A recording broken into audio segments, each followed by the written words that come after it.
ప్రజాస్వామ్యం ప్రజా పాలన అంటూ గద్దెనెక్కిన కాంగ్రెస్ తెలంగాణలో అరాచక పాలన చేస్తోంది. ఇందిరమ్మ రాజ్యం అంటూ నియంత పాలన చేస్తోంది. హిట్లర్ పాలనను మించిపోయింది పాలన. ఉద్యమ కేంద్రాలపై ఉక్కు పాదాలు మోపుతోంది. విద్యార్థులపై నిర్బంధం అమలు చేస్తోంది. ఇందిరా పార్కు నుంచి మొదలైన నిషేధాజ్ఞలు సుందరయ్య విజ్ఞాన కేంద్రం మీదుగా ఓయూ దాకా వచ్చింది. ప్రజలు ప్రజాస్వామ్యవాదులు ప్రశ్నిస్తున్న వారి దగ్గర నుంచి ఇప్పుడు విద్యార్థుల దాకా వచ్చింది పోలీసుల అణచివేత. ఒక రకంగా రాష్ట్రంలో పోలీస్ రాజ్యాంగం నడుస్తోంది. రాష్ట్ర ప్రభుత్వం ఇంతటి నిర్బంధం అమలు చేయడానికి కారణం ఆ పార్టీ వైఖరి అయినప్పటికీ అంతకు మించి కొంతమంది సోకాల్డ్ మేధావుల దివాలా కోరుతనం. అధికారం పదవుల కోసం కాంగ్రెస్ కు తొత్తులుగా మారి రాష్ట్రాన్ని ఇనుప సంకెళ్లతో బంధించారు.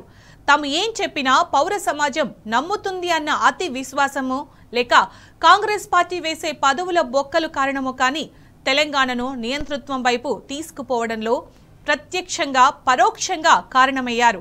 ప్రభుత్వం వచ్చిన తొలి నాళ్లలోనే విద్యార్థులు నిరుద్యోగులపై జరుగుతున్న దాడులపై బుద్ధిజీవులు ప్రభుత్వాన్ని ప్రశ్నించి ఉంటే ఈరోజు ఈ పరిస్థితి వచ్చేది కాదు.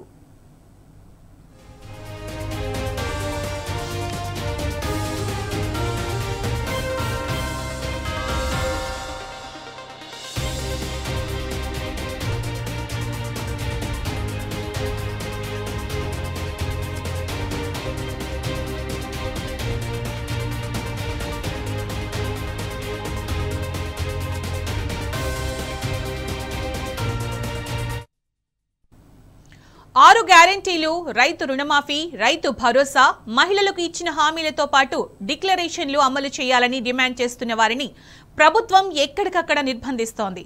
ప్రభుత్వం కఠినంగా అణిచివేసినప్పుడే కాంగ్రెస్ ను నిలదీసి ఉంటే ఈ రోజు ఓయూ, హెచ్సియు విద్యార్థులపై ప్రభుత్వ బలగాలు దాడులు చేసేవి కాదు. ప్రభుత్వం నియంత పోకడలపై మేధావులుగా చెప్పుకునే వారి మౌనం అంతకంటే ఎక్కువ నియంత మనస్తత్వాన్ని ప్రతిబింబిస్తోంది.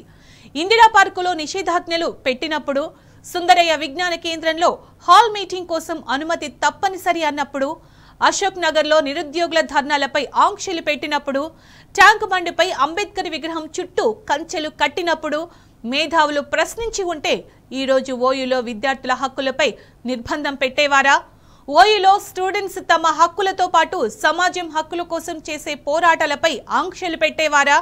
తమ వర్సిటీ భూముల అమ్మకాన్ని వ్యతిరేకిస్తున్న హెచ్సియు విద్యార్థులపై ప్రభుత్వం దమనకాండ ప్రదర్శించేదా?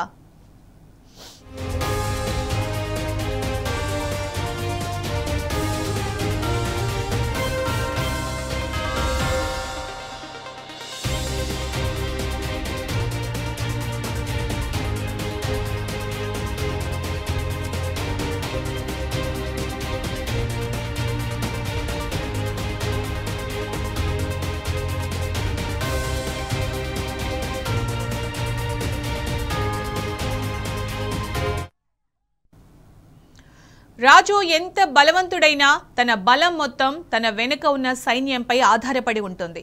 అయితే ఇప్పుడు రాజ్యం లేదు, రాజ్యాలు లేవు. ఇప్పుడున్నవన్నీ ప్రజాస్వామ్యబద్ధంగా ఉన్న ప్రభుత్వాలే. మంత్రులు, ముఖ్యమంత్రులు, ప్రధాని ఉన్నారు. అయితే పాలకుల బలం ఇప్పుడు పోలీసులు, సైన్యం చేతిలో ఉన్నప్పటికీ అది చాలా తక్కువే. ప్రజాబలం ముందు ఏ సైన్యం బలం నిలువదన్నది చరిత్ర చెప్పిన సత్యం. అయితే పాలకుల బలం ఆయా పార్టీల వెనుక ఉన్న బుద్ధిజీవుల్లో ఉంది. పార్టీలుగా, నాయకులుగా ప్రజలను ఒప్పించలేని నేతలు, మేధావులు ముసుగు వేసుకున్న రాజకీయ పార్టీల కార్యకర్తలను నమ్ముకుంది. పాలసీలు, మేనిఫెస్టోను నమ్ముకుని ప్రజలను ఓట్లు అడగడం ఎప్పుడో మానేశాయి. కేవలం సమాజంలో బుద్ధిజీవులుగా, ప్రజాస్వామ్యవాదులుగా చలామణి అవుతూ పౌర సమాజంలో పనిచేసిన వారిని పార్టీ ఆఫీసుల్లో పెట్టుకుని వార్ రూమ్ స్ట్రాటజీని అమలు చేస్తున్నారు.